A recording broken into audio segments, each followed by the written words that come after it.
5 seconds. Get ready.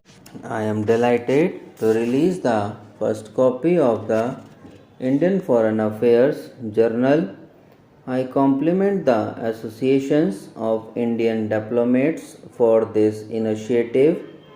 I sincerely hope that your journal will be an important platform for free and informed discussion on foreign policy and international affairs.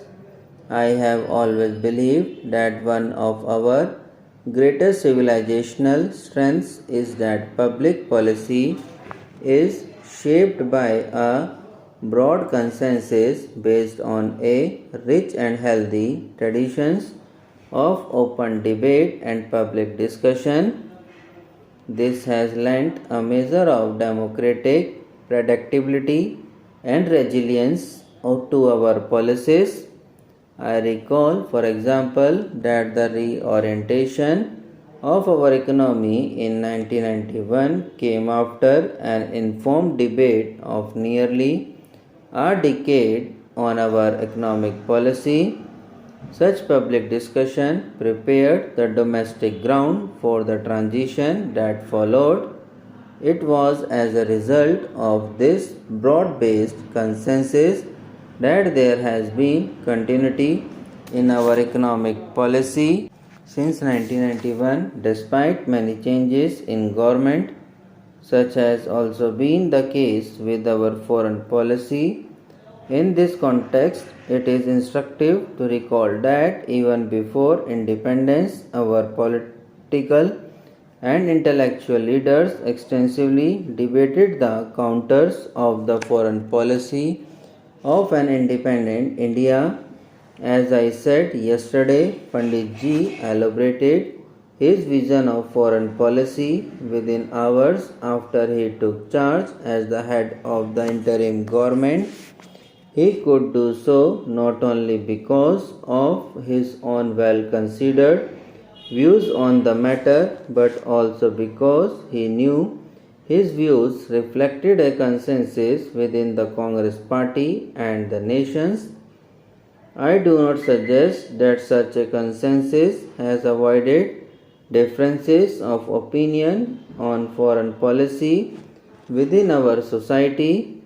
Over the past 5 decades of independence, there have been divergences and debate on many elements of our foreign policy within parliament and outside among commentators and our press.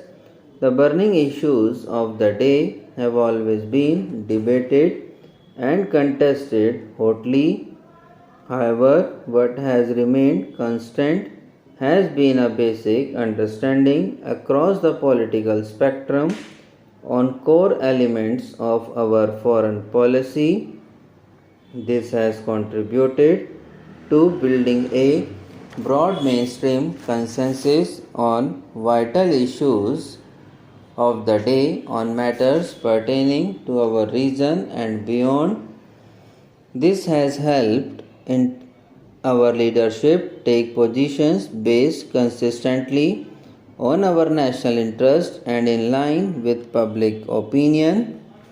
Consequently, the philosophy of non-alignment was based on the principle that we were aligned only with our values and our enlightened national interest. Over the past 5 decades and more, we have strived to create the necessary space to exercise our freedom to make policy choices in an increasingly interdependent world. The means we adopt to pursue our enduring objectives of peace, national security, and economic development will, of course, change from time to time. They must evolve in response to the changing realities of an ever-changing world.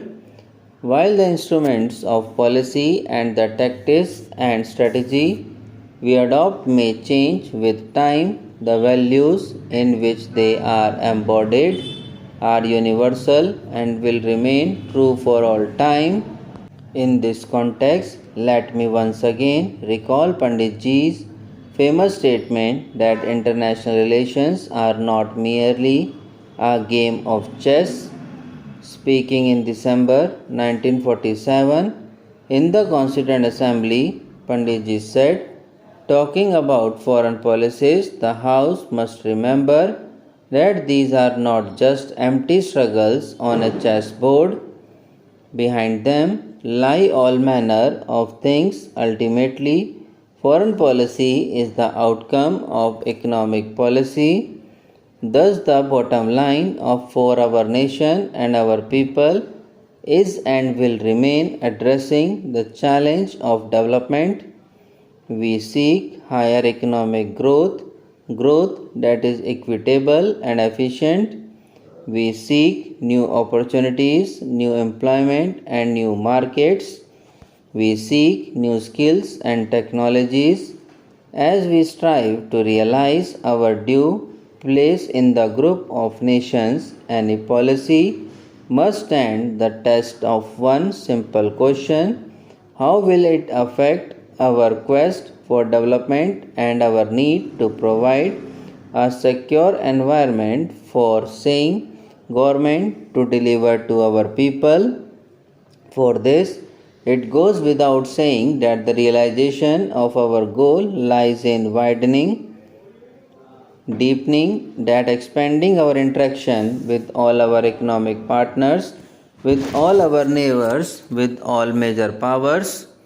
As a confident nation, we will interact with the world as a confident, equal partner, seeking mutuality of benefit for all. I therefore suggest that yours is a forum that can be used to reinforce this sense of self-confidence among opinion makers in our society. True confidence comes from wisdom, while ignorance and limited knowledge make us tentative or foolhardy. As Tennyson said, knowledge comes but wisdom lingers.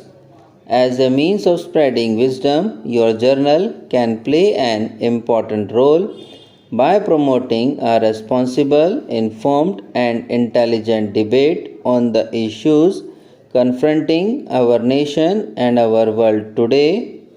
This is the need of the hour. Therefore, let me once again welcome the publication of this new journal. In conclusion, I urge you to open your pages to young and energetic minds. Yours is an association of the best minds of our foreign policy establishment.